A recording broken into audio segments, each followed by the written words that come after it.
Hi everyone.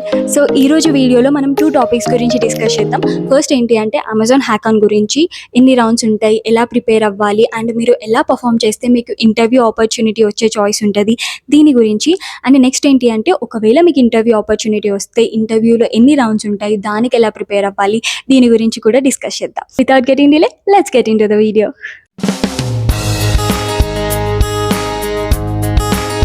So మీరు first Amazon హ్యాకాథాన్ open చేసినప్పుడు మీకు ఫస్ట్ కనిపించేది ఏంటి అంటే ఎలిజిబుల్ ఇన్స్టిట్యూషన్స్. సో ఇన్స్టిట్యూషన్స్లో ఉంటేనే అప్లై చేయండి అని చెప్తారనమాట. ఒకవేళ మీ కాలేజ్ ఆ ఇన్స్టిట్యూషన్లో ఉంటే దాట్స్ వెల్ అండ్ గుడ్. ఒకవేళ లేకపోతే ఏదైనా ఒక హైదరాబాద్లో ఒక కాలేజ్ తీసుకొని రిజిస్టర్ చేసుకోండి, ఏం ప్రాబ్లం కాదు. మీరు తర్వాత మంచిగా పర్ఫామ్ చేస్తే మీకు హైరింగ్ ఇంట్రెస్ట్ ఫామ్ వస్తుంది. సో అందులో మీ యాక్చువల్ కాలేజ్ పెట్టండి అన్నట్టు. అక్క మరి ఇలా అప్లై చేస్తే మమ్మల్ని బ్యాన్ చేయరు కదా అని అంటే, నాకు తెలిసిన ఒక పర్సన్ వాళ్ళ కాలేజ్ లేకపోతే అలానే అప్లై చేశాడనమాట. అండ్ ఆ పర్సన్ మంచిగా పర్ఫామ్ చేశాడు, ఇంటర్వ్యూ ఆపర్చునిటీ వచ్చింది అండ్ ఇంటర్న్షిప్ కూడా వచ్చింది అన్నట్టు. సో నో వరీస్, మీరు వెళ్ళి రిజిస్టర్ చేసుకోండి. డెఫినెట్గా ఒక 170 120 ఇన్స్టిట్యూషన్స్ ఉన్నాయి. అందులో మన లాంటి టైర్ 3 కాలేజెస్ డెఫినెట్గా ఉండవు. సో ఇంకా లేదు అని చెప్పేసి ఆపర్చునిటీ వదులుకోలేము కదా. సో మీరు ఆన్లైన్ అసెస్మెంట్లో మంచి పర్ఫామ్ చేస్తే వాళ్ళే ఆటోమేటిక్గా మీ దగ్గరకు వస్తారనమాట. So no worries, so go and register it. So ఈ హ్యాకథాన్లో 2 to 3 మెంబర్స్ టీమ్ ఫామ్ అయ్యి చేయాలన్నమాట.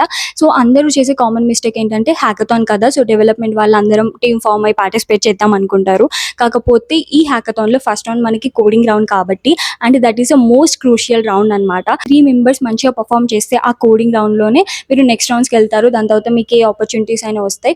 సో అందుకోసమే సో మంచిగా డిఎస్సి వచ్చిన వాళ్ళు అండ్ కొంచెం డెవలప్మెంట్ తక్కువ ఉన్నా పర్లేదు, మంచిగా డిఎస్సి వచ్చిన వాళ్ళు టీమ్ ఫామ్ అవ్వండి. ఓన్లీ డెవలప్మెంట్ ఉంటే మాత్రం హ్యాకథాన్లో యూజ్ ఉండదు. కోడింగ్ నాలెడ్జ్ ఉన్న వాళ్ళు 2 to 3 మెంబర్స్ టీమ్ ఫామ్ అవ్వండి. మీకు ఫస్ట్ రౌండ్ వచ్చేసి ఏంటి అంటే కాంబినేషన్ ఆఫ్ డిఎస్ఏ అండ్ కొన్ని ఎంసీక్యూస్ అన్నట్టు. సో మీకు 3 డిఎస్ఏ క్వశ్చన్స్ ఉంటాయి అండ్ కొన్ని ఎంసీక్యూస్ ఉంటాయి. సో లాస్ట్ ఇయర్ ఈ ఎంసీక్యూస్ ఏవైతే ఉన్నాయి కోర్ సబ్జెక్ట్స్ మీద అడుగుతున్నాయి అంట. ఈ ఇయర్ మనకి జెన్ఐ బేస్డ్ క్వశ్చన్స్ అడుగుతారు అన్నట్టు. ఫస్ట్ రౌండ్ కి కొన్ని అవర్స్ విండో ఉంటుంది అన్నట్టు. ఆ అవర్స్ విండోలోనే ప్రతి ఒక్క టీమ్ మెంబర్ వెళ్ళి ఆన్లైన్ అసెస్మెంట్ కంప్లీట్ చేయాలి.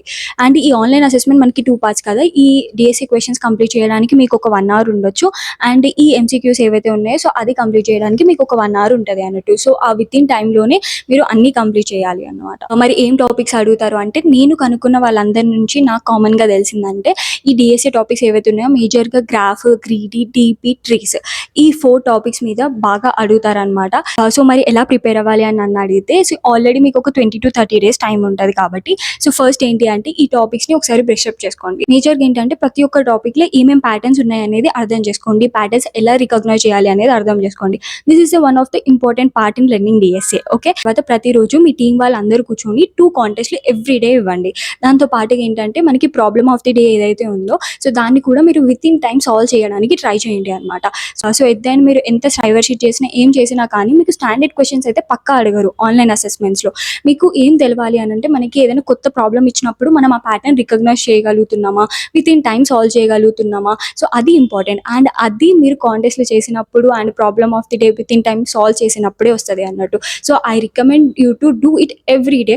మీరు ప్లేస్మెంట్స్కి ప్రిపేర్ అవుతున్నారంటే సో దానికి కూడా హెల్ప్ అవుతుంది. So this is one of the best way to prepare for this. And next ఏంటి అంటే మనకి జెన్ఐ బేస్డ్ క్వశ్చన్స్. సో మరి ఇది అసలు మాకు కంప్లీట్లీ తెలియని టాపిక్ కదా అక్క, మరి ఎలా అని అంటే నేనేం రికమెండ్ చేస్తాను అంటే ఒక 1 shot చూడండి. 1 shot చూస్తే మీకు కొంచెం క్లారిటీ వస్తుంది. ఆ టాపిక్స్ అనేది కొంచెం క్లారిటీ వస్తుంది. వచ్చిన తర్వాత మీరు గీక్స్ ఫర్ గీక్స్కి వెళ్తే జెన్ఐ ఎంసీక్యూస్ అన్నా, జెన్ఐ ఇంటర్వ్యూ క్వశ్చన్స్ అన్నా కానీ మీకు కొన్ని క్వశ్చన్స్ వస్తాయి అనమాట. సో అవి చదువుతూ ఉంటే మీకు అప్పుడు ఇంకా కొంచెం టాపిక్స్ కాన్ఫిడెన్స్ వస్తుంది. సో మీరు అట్లీస్ట్ ఏంటంటే అందులో ప్రో అవ్వడానికి ట్రై చేయకపోయినా కానీ ఈ స్టేజ్ వరకు వెళ్ళండి. ఎలా అంటే ఓకే క్వశ్చన్ వస్తే ఈ ఆన్సర్ అవ్వచ్చు అని అట్లీస్ట్ అంటే మీరు అటెంప్ట్ చేయగలిగే అంత నాలెడ్జ్ ఉన్నా దట్ ఈస్ గుడ్. రోజు ఒక 1 hour దీనికి ఒక టైం ఇవ్వండి. సో మీరు 20 daysలో చాలా ఎక్కువనే కవర్ చేస్తారు జెన్ఐ రిలేటెడ్ అప్పట్లోపు. సో ఇది చాలా ఇంపార్టెంట్. ఎందుకు అనేది నేను తర్వాత కూడా చెప్తే ఈ జెన్ఐ టాపిక్ ఇప్పుడు ఎందుకు ఇంపార్టెంట్ అవుతుంది అనేది. ఇది వచ్చేసి మన ఫస్ట్ రౌండ్ ప్రిపరేషన్ అనమాట. సో ఇంకొక మోస్ట్ ఇంపార్టెంట్ థింగ్ ఏంటంటే అక్క మరి అందరూ మంచిగా పర్ఫామ్ చేయాలి, అందరూ ఎన్ని ప్రాబ్లమ్స్ సాల్వ్ చేసి మనం నెక్స్ట్ రౌండ్కి వెళ్తాము అని. ఇది కొంచెం బ్యాడ్ న్యూసే, కాకపోతే చెప్తున్నా. నేను అడిగిన దాంట్లో అందరు ఏం చెప్పారంటే ప్రతి ఒక్క టీం మెంబర్ అట్లీస్ట్ 2.5 అయినా సాల్వ్ చేయాలి అనమాట. అంటే 2 questions కంప్లీట్గా అండ్ 3rd questionలో కొన్ని టెస్ట్ కేసెస్ పాస్ అయినా ఓకే. సో అందరూ 1-1-1 లేకపోతే 2-2 చేస్తే చాలా తక్కువ చాయిసెస్ ఉంటాయి. ఒకవేళ మీరు 3 సాల్వ్ చేస్తే that's well and good. Maximum try చేయండి 3 సాల్వ్ చేయడానికి. ఎందుకు అని అంటే అది కూడా తర్వాత చెప్తా ఈ వీడియోలో, చాలా ఇంపార్టెంట్. మీ బెస్ట్ ట్రై చేయండి 3 సాల్వ్ చేయడానికి. దానికి ఈ ఓఏ అనేది మీరు నా టీం వాళ్ళు ఎలా చేస్తారో అది ఎక్కువ ఆలోచించకండి. Online assessment is your individual performance. ఈ పర్ఫార్మెన్స్ క్యాలిక్యులేషన్లో ఇంపార్టెంట్ అవుతుంది. సో నెక్స్ట్ ఏంటి అంటే మన హ్యాకథాన్ రన్ అనమాట. సో ఫస్ట్ అమెజాన్ లీడర్స్ మీకు కొన్ని ప్రాబ్లమ్ స్టేట్మెంట్స్ ఇస్తారు అన్నట్టు. సో ఆ ప్రాబ్లమ్ స్టేట్మెంట్స్లో మీరు ఏదో ఒకటి చూస్ చేసుకొని దాని సొల్యూషన్ మీద వర్క్ చేయాలి. అండ్ ఎప్పుడైతే సొల్యూషన్ మీద వర్క్ చేసేటప్పుడు కొన్ని అమెజాన్ యొక్క ప్రిన్సిపల్స్ మైండ్లో పెట్టుకోండి అన్నట్టు. సో ఫస్ట్ ఏంటి అంటే కస్టమర్ ఒబ్సెషన్. సో అమెజాన్ ఏంటి అంటే మీరు ఎంత మంచి సొల్యూషన్ చేసినా కానీ అది కస్టమర్ని హ్యాపీ చేస్తుందా లేదా, కస్టమర్కి అపీలింగ్గా ఉందా లేదా అనేది చాలా కన్సిడర్ చేస్తారు అన్నట్టు. సో మీ సొల్యూషన్ కూడా అది సాటిస్ఫై చేస్తుందా లేదా అనేది చూడండి. అండ్ నెక్స్ట్ ఏంటి అంటే innovative and simple. Make sure me solution ఏదో కాంప్లికేటెడ్, ఏదో మల్టిపుల్ థింగ్స్ని కనెక్ట్ చేసి అలా కాంప్లికేట్ చేయకుండా సింపుల్గా ఉందా లేదా అనేది కూడా చూసుకోండి అన్నట్టు. సో మీ సొల్యూషన్స్ని ఎవాల్యూట్ చేసేటప్పుడు ఈ 2 ప్రిన్సిపల్స్ని వాళ్ళు ఇంపార్టెంట్గా కన్సిడర్ చేస్తారు. సొల్యూషన్ ఏదైతే ఉందో మీరు ఒక పీపీటీలో డ్రాఫ్ట్ చేయాలి. సో ఆ డ్రాఫ్ట్ చేసిన తర్వాత దాన్ని సబ్మిట్ చేస్తే ఆ సబ్మిషన్స్లో అన్నిటికన్నా బెస్ట్ సొల్యూషన్ ఏంటి అనేది చూసి నెక్స్ట్ రౌండ్కి ప్రమోట్ చేస్తారనమాట. సో మీరు ఈ పీపీటీ సబ్మిట్ చేసేటప్పుడు మేజర్గా చాలా ప్రెజెంటబుల్గా ఉందా దాని మీద కన్నా సొల్యూషన్ మంచిగా ఉందా, సొల్యూషన్ ఎఫిషియెంట్గా ఉందా, సో దాని మీద ఫోకస్ చేయండి అన్నట్టు. సో వన్స్ మీరు ఇది కూడా క్వాలిఫై అవుతే నెక్స్ట్ వచ్చేసి మన ప్రోటోటైప్ రౌండ్. సో ప్రోటోటైప్ రౌండ్లో ఏంటిదంటే మీ సొల్యూషన్ మీరు ఏదైతే చెప్పారో దానికి ఒక సింపుల్ వర్కింగ్ మోడల్ క్రియేట్ చేయాలి అన్నట్టు. బెస్ట్ మోడల్ ఎవరిది ఉంది అనే దాన్ని బట్టి లాస్ట్ ఫినాలే రౌండ్ ఉంటుంది అన్నట్టు. ఒకవేళ మీరు ఫైనల్స్కి సెలెక్ట్ అవుతే మీకు ఒక మెంటర్ని అసైన్ చేస్తారు అన్నట్టు. సో ఆ మెంటర్ ఏం చేస్తాడంటే మీ సొల్యూషన్ ఏదైతే ఉందో దాన్ని కొంచెం ఎన్హాన్స్ చేయడమో లేకపోతే ఎలా మంచిగా మీరు లీడర్స్కి ఎక్స్ప్లెయిన్ చేయాలి అనే దాని మీద హెల్ప్ చేస్తారు అన్నట్టు. సో లాస్ట్ రౌండ్ ఏంటంటే మీరు అమెజాన్ లీడర్స్ అందరికీ మీ యొక్క సొల్యూషన్ ఏదైతే ఉందో దాన్ని ఎక్స్ప్లెయిన్ చేయాలి అనమాట. సో అందులో మీరు మంచిగా మీ సొల్యూషన్ మంచిగా ఉంది, అది అపీలింగ్గా వాళ్ళకి అనిపిస్తే నెక్స్ట్ మీరు అందులో విన్నర్ అవుతారు. మీరు విన్ అవుతే మీకు double bonus. First, second, third పర్ఫార్మెన్స్కి క్యాష్ ప్రైజెస్ ఉంటాయి. టాప్ 75 కోడర్స్కి కొన్ని స్పెషల్ ప్యాక్స్ ఉన్నాయంట. టాప్ 25 వాళ్ళకి ఇంకా ఎక్కువ. అండ్ టాప్ 50 ఫీమేల్ కోడర్స్కి కూడా కొన్ని స్పెషల్ ప్రైజ్ ఉన్నాయంట. కొంతమంది టాప్ పర్ఫార్మర్స్కి ప్రీ ప్లేస్మెంట్ ఇంటర్వ్యూ ఆపర్చునిటీ వచ్చే చాయిస్ కూడా ఉంది అన్నట్టు. So this is one of the best opportunity to many people. So that's all about this Amazon hackathon. So then comes the most important part which you all are waiting for. So ఈ రౌండ్స్లో మనం ఏ round వరకు వెళ్తే interview opportunity వచ్చే choice ఉంది, ఫైనల్స్లో win అవుతూనే వస్తుందా లేక ఫస్ట్ 2 రౌండ్స్ క్లియర్ చేసిన వస్తుందా, సో వాటన్నిటి గురించి ఇప్పుడు డిస్కస్ చేద్దాం. సో ఒకవేళ మీ టీం ఫైనల్స్లో విన్ అయింది అనుకోండి, మీ టీం వాళ్ళందరికీ ఇంటర్వ్యూ ఆపర్చునిటీ వచ్చే చాయిస్ ఉంది అన్నట్టు. సెమీఫైనల్స్కి వెళ్ళారనుకోండి, సెమీఫైనల్స్లో మీ టీం అంతా క్వాలిఫై అయినా కానీ బట్ స్టిల్ మీ టీంలో అందరికీ వస్తుందా అంటే రాకపోవచ్చు. సో నేను ఒక అబ్బాయితో మాట్లాడాను. సో అతను ఏంటంటే వాళ్ళ టీం సెమీఫైనల్స్కి వెళ్ళింది, కాకపోతే ఆ అబ్బాయికి ఇంటర్వ్యూ ఆపర్చునిటీ రాలేదంట. వాళ్ళ టీంలో ఇంకొక పర్సన్కి ఎవరైతే 3x3 కోడింగ్ ప్రాబ్లమ్ సాల్వ్ చేశారో ఫస్ట్ రౌండ్లో, సో అతనికి వచ్చింది. అంటే ఒకవేళ మీరు ఆన్లైన్ అసెస్మెంట్ వరకే వెళ్ళారు, దాని తర్వాత రౌండ్స్కి వెళ్ళలేదు అనుకోండి, బట్ స్టిల్ మీకు కూడా ఇంటర్వ్యూ ఆపర్చునిటీ వచ్చే చాయిస్ ఉంది అన్నట్టు. ఎప్పుడు వస్తుంది అంటే మీరు 3x3 సాల్వ్ చేస్తే వస్తుంది అన్నట్టు. నాకు తెలిసిన ఒక పర్సన్ ఎవరైతే ఉన్నారో సో అతను ఏంటి అంటే 3x3 సాల్వ్ చేశారు. వాళ్ళ టీంలో ఇంకొక అతను కూడా 3x3 సాల్వ్ చేశారు, ఇంకో పర్సన్ 2 సాల్వ్ చేశారంట. సో వాళ్ళ టీమ్ ప్రోటోటైప్ రౌండ్కి కూడా సెలెక్ట్ అవ్వలేదు, బట్ స్టిల్ ఏంటంటే ఆ ఇద్దరు అబ్బాయిలకి ఇంటర్వ్యూ ఆపర్చునిటీ వచ్చింది అన్నట్టు. అందుకే నేను ఫస్ట్లో బాగా ఎంఫసిస్ చేస్తుండే అన్నట్టు. సో మీ కోడింగ్ రౌండ్ చాలా ఇంపార్టెంట్ అని, ఎందుకంటే దీనికోసం. సో ఏ స్టేజ్ రౌండ్కి వెళ్ళినా కానీ ఎట్లాస్ట్ మీ పర్ఫార్మెన్స్ అనేది క్యాలిక్యులేట్ చేసేది మీ ఫస్ట్ కోడింగ్ రౌండ్లోనే. సో అందుకోసమే మీరు మంచిగా 3x3 సాల్వ్ చేసి ఎఫిషియెంట్గా సాల్వ్ చేస్తే మీకు అమెజాన్ వాళ్ళు మళ్ళీ రీచ్ అవుట్ అయ్యే చాయిస్ ఉంది అన్నట్టు. సో కంక్లూజన్ అర్థమైంది కదా. మీరు ఫైనల్స్కి వెళ్తే మీ అందరికీ వచ్చే ఉంది. ఒకవేళ మీరు ఫైనల్స్కి వెళ్ళలేదు అంటే మీ first round is a crucial round for you. So make sure that you give the best in your first round. So ఈ హ్యాకథాన్ అంతా అయిపోయిన తర్వాత మీకు అమెజాన్ వాళ్ళు రీచ్ అవుట్ అవుతారనమాట. హైరింగ్ ఇంట్రెస్ట్ ఫామ్ తోటి మీకు ఇంట్రెస్ట్ ఉందా ఈ అమెజాన్ ఇంటర్వ్యూ ప్రాసెస్లో పార్టిసిపేట్ చేయడానికి. సో నేను ఫస్ట్లో చెప్పినట్టు మంచిగా జెన్యున్గా కరెక్ట్ డీటెయిల్స్ ఫిల్ చేయండి. సో దాని తర్వాత మిగతా రౌండ్స్ షెడ్యూల్ అవుతాయి అన్నట్టు. సో ఆ రౌండ్స్ ఎలా ఉంటాయి, ఏమవుతాయి అనేది ఇప్పుడు డిస్కస్ చేద్దాం. మనకు వచ్చే ఫస్ట్ రౌండ్ ఏంటి అంటే ఆన్లైన్ అసెస్మెంట్ అన్నట్టు. సో ఆన్లైన్ అసెస్మెంట్లో మీకు 2 DSA క్వశ్చన్స్ ఉంటాయి అండ్ మీకు 1 hour or 1.5 hour టైం ఉండొచ్చు. సో ఆ టైంలోనే మీరు ఆ 2 DSA క్వశ్చన్స్ సాల్వ్ చేయాలి అనమాట.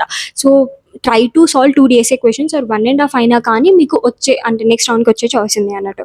సో ఏ టాపిక్స్ అడుగుతారంటే Amazon favourite topics as usual graphs, trees, DP, greedy, ఈ టాపిక్స్లోనే మ్యాక్సిమం అడుగుతారనమాట. యాజ్ యూజువల్ ఎలా ప్రిపేర్ అవ్వాలి అని అంటే నేను స్టార్టింగ్లో చెప్పాను కదా.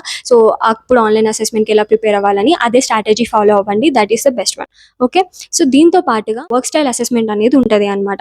సో అందులో మీకు అమెజాన్ లీడర్షిప్ ప్రిన్సిపల్స్ పైన కొన్ని క్వశ్చన్స్ ఉంటాయి అండ్ ఇట్లా షార్ట్ ఆన్సర్స్ ఆ టైప్ కాదు, మోస్ట్ ఆఫ్ దెమ్ చూసెస్ ఆ టైప్లోనే ఉంటాయి అనమాట. సో అది ఒక 1 hour ఉంటుంది. చాలా మంది చేసే మిస్టేక్ ఏంటంటే కోడింగ్ రౌండ్ మంచిగా చేసి వర్క్ స్టైల్ అసెస్మెంట్ ఏదైతే ఉందో దాన్ని ఇగ్నోర్ చేస్తారనమాట. కానీ అమెజాన్ రెండింటిని చాలా ఇంపార్టెంట్ కన్సిడర్ చేస్తుంది. నేను చాలా మందిని చూశాను, ఎవరైతే కోడింగ్లో అన్ని 2 క్వశ్చన్స్ సాల్వ్ చేసినా వాళ్ళు నెక్స్ట్ రౌండ్కి క్వాలిఫై అవ్వలేదు అన్నట్టు. సో మేక్ ష్యూర్ దట్ మీరు ఆ రెండింటిని మంచిగా కన్సిడర్ చేసి రెండింటిని మంచిగా పర్ఫామ్ చేయండి. అట్లా అవుతానే మీరు నెక్స్ట్ రౌండ్కి వెళ్తారు. నెక్స్ట్ రౌండ్ వచ్చేసి ఇంటర్వ్యూస్. ఈ ఇంటర్వ్యూస్ ఏవైతే ఉన్నాయో అది 2 months ఇంటర్న్షిప్కి ఒకలాగా ఉంటుంది, 6 month ఇంటర్న్షిప్కి ఒకలాగా ఉంటుంది. 2 months ఇంటర్న్షిప్కి ఏంటిదంటే ఒకటే రౌండ్ ఉంటుంది. 6 month ఇంటర్న్షిప్కి రీసెంట్గా 2 rounds పెట్టారంట. నేను నా ఎక్స్పీరియన్స్ నుంచి కానీ లేకపోతే మిగతా వాళ్ళ ఎక్స్పీరియన్స్ నుంచి నాకు అర్థమైంది ఏంటంటే అమెజాన్ ప్రాబ్లమ్ సాల్వింగ్ స్కిల్స్ని ఎక్కువ కన్సిడర్ చేస్తుంది రాదర్ దెన్ మీ ప్రాజెక్ట్స్ దానికన్నా. బట్ నేను 100%లో 95% వాళ్ళు ప్రాబ్లమ్స్, డిఎస్ఏ ప్రాబ్లమ్స్ అడగవచ్చు ఇంటర్వ్యూస్లో. మిగతా 5% డిపెండ్స్ ఆన్ ది ఇంటర్వ్యూవర్, మీకు ప్రాజెక్ట్స్ గురించి అడగవచ్చు అన్నట్టు. సో బట్ మీరు ప్రిపేర్డ్గా ఉండండి, ప్రాజెక్ట్స్ గురించి కొంచెం ఐడియా ఉంచుకొని ఎక్స్ప్లెనేషన్ ఎలా చేయాలి అనేది. So that is good and well. So ఇందులో ఏ క్వశ్చన్స్ అడుగుతారు, సేమ్ డిఎస్ఏ టాపిక్స్. ఇందులో ఒకటి ప్లస్ పాయింట్ ఏంటంటే అమెజాన్ వాళ్ళు చాలా వరకు స్టాండర్డ్ డిఎస్ఏ క్వశ్చన్స్ అడుగుతారు, లేకపోతే సిమిలర్ ప్యాటర్న్స్ అడుగుతారు అనమాట. So Striver DSA sheet is the best sheet. So దాన్ని ఎండ్ టు ఎండ్ సాల్వ్ చేయండి. సో దాంతోపాటు ఇంకొకటి బెస్ట్ రికమెండేషన్ ఏంటంటే ఇంటర్వ్యూ ఎక్స్పీరియన్సెస్ బాగా చదవండి. అంటే రీసెంట్ ఇంటర్వ్యూ ఎక్స్పీరియన్సెస్ చదవండి. సో అందులో ఏ టాపిక్స్ అడుగుతున్నారో అవే రిపీట్ అయ్యే చాయిస్ కూడా ఉంటుంది అన్నట్టు. ఇంటర్వ్యూస్ ఏవైతే ఉన్నాయో మాక్సిమం 45 minutes ఉంటాయి. అమెజాన్ ఇంటర్వ్యూస్లో మీకు ఏమి ఇట్లా కోడింగ్ ప్లాట్ఫామ్ ఏమి ఉండదు అనమాట. వాళ్ళు ఒక డాక్ ఇస్తారు. సో ఆ డాక్లో మీరు జస్ట్ ఏంటంటే మీ ఒక సొల్యూషన్ రాయాలి. మీరు ఆ సొల్యూషన్ రాసిన తర్వాత వాళ్ళు ఒక టెస్ట్ కేస్ ఇస్తారనమాట. ఆ టెస్ట్ కేస్ని మీరు మొత్తం ఆ టెస్ట్ కేస్ని మీరు రాసిన కోడ్ తోటి డ్రై రన్ చేస్తూ వాళ్ళకి ఎక్స్ప్లెయిన్ చేయాలన్నట్టు. సో అందుకే నేను చాలాసార్లు చెప్పాను, మీరు ఎక్స్ప్లెయిన్ చేసే విధానం అనేది చాలా చాలా ఇంపార్టెంట్ అన్నట్టు. అండ్ మీరు రాసిన కోడ్కి టైం కాంప్లెక్సిటీ, స్పేస్ కాంప్లెక్సిటీ మీరు ఎట్లా డిరైవ్ చేస్తున్నారు అండ్ డ్రై రన్ ఎలా చేస్తున్నారు, సో వీటన్నిటి పాయింట్స్ని మీ ఇంటర్వ్యూర్స్ క్యాలిక్యులేట్ చేస్తారనమాట. అంటే పర్ఫార్మెన్స్లో కన్సిడర్ చేస్తారు. సో మేక్ ష్యూర్ దట్ మంచి ఎక్స్ప్లెయిన్ చేయడం ప్రాక్టీస్ చేయండి, ఈ డిరైవ్ చేయడం మంచిగా ప్రాక్టీస్ చేయండి. So these are the most important things. ఇన్ని ప్రాబ్లమ్స్ అడిగే చాయిస్ ఉందంటే మాక్సిమం అమెజాన్ ఇంటర్వ్యూస్లో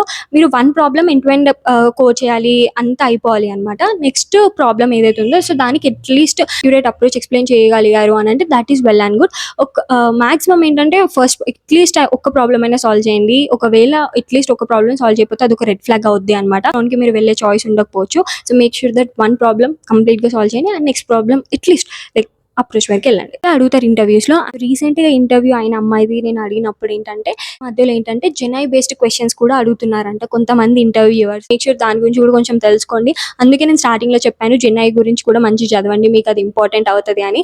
ఎందుకంటే దీనికోసమే అది రీసెంట్గా ఇంట్రడ్యూస్ అయింది. మా అప్పుడు కానీ లాస్ట్ ఇయర్ అయిన ఇంటర్వ్యూస్లో అసలు అడగపోతుండే. మీరు మంచిగా పర్ఫామ్ చేస్తే దట్స్ ఇట్, మీకు మంచిగా ఇంటర్న్షిప్ ఆఫర్ వచ్చే చాయిస్ ఉంది అన్నట్టు. డీటెయిల్ వీడియో పెడతా. సో లాస్ట్ టైం మనకి అంటే ఇంటర్వ్యూ దగ్గర ఉన్నప్పుడు లేకపోతే ఇంక ఇప్పుడు 1-2 monthsలో ప్లేస్మెంట్స్ అవుతూ ఉంటాయి కదా. సో ఈ టైంలో అసలు ఎట్లా ప్రిపేర్ అవ్వాలి, ఏంటి, ఎట్లా బ్రష్అప్ చేసుకోవాలి, వాటి అన్నిటి గురించి. సో ఐ హోప్ మీకు ఈ వీడియో నిజంగా హెల్ప్ఫుల్గా ఉంటుంది అని చెప్పేసి. Lot of effort goes in to making this videos. ఎందుకంటే అసలు హ్యాకథాన్లో ఎవరు విన్ అయ్యారు ఫస్ట్ వాళ్ళని కనుక్కోవడం పెద్ద విషయం. సో అందులో కనుక్కున్న తర్వాత వాళ్ళు మనకి మెసేజ్లకు రిప్లై ఇస్తారు, అదొక తలకాయ నొప్పి. సో అట్లా వాళ్ళ దగ్గర నుంచి కనుక్కొని రోజు నైట్ ఆ పని, సో రోజు నైట్ వర్క్ అయిపోయిన తర్వాత అదే పని చేసుకోవడం. అండ్ వీకెండ్ అప్పుడు, సో ఈరోజు సాటర్డే అండ్ నేను అప్పటి నుంచి వీడియోనే చేస్తున్నాను అనమాట. సో వీకెండ్స్లో లైక్ నా వీకెండ్ టైం సాక్రిఫైస్ చేసి వీడియోస్ చేయడం, సో ఎడిట్ చేయడం. So lot of effort goes into it. ఎఫర్ట్కి నాకు హ్యాపీనెస్ ఎప్పుడు వస్తుంది అంటే ఈ వీడియో ఒక్కరికైనా హెల్ప్ అయితే వస్తుంది అనమాట. సో అంతే, నేను పెద్ద ఏమంటే ఎక్కువ మందికి షేర్ చేయండి సచ్ దట్ అందరికీ హెల్ప్ఫుల్ అయ్యేలాగా అండ్ ఎవ్రీవన్ గ్రో. ఆ టైంలో నాకు హ్యాకథాన్ స్పీడ్ గురించి తెలియపోతుండే. సో అట్లా మేము ఎన్నో ఆపర్చునిటీస్ పోగొట్టుకున్నాం. I don't want any other person to lose opportunity like me. So that's why please share this to everyone. I hope మీకు ఈ వీడియో కొంచెం హెల్ప్ఫుల్గా ఉంటుందని చెప్పేసి. హెల్ప్ఫుల్గా ఉంటే వేరే వాళ్ళకి కూడా షేర్ చేయండి. So let's meet in the next video. Bye.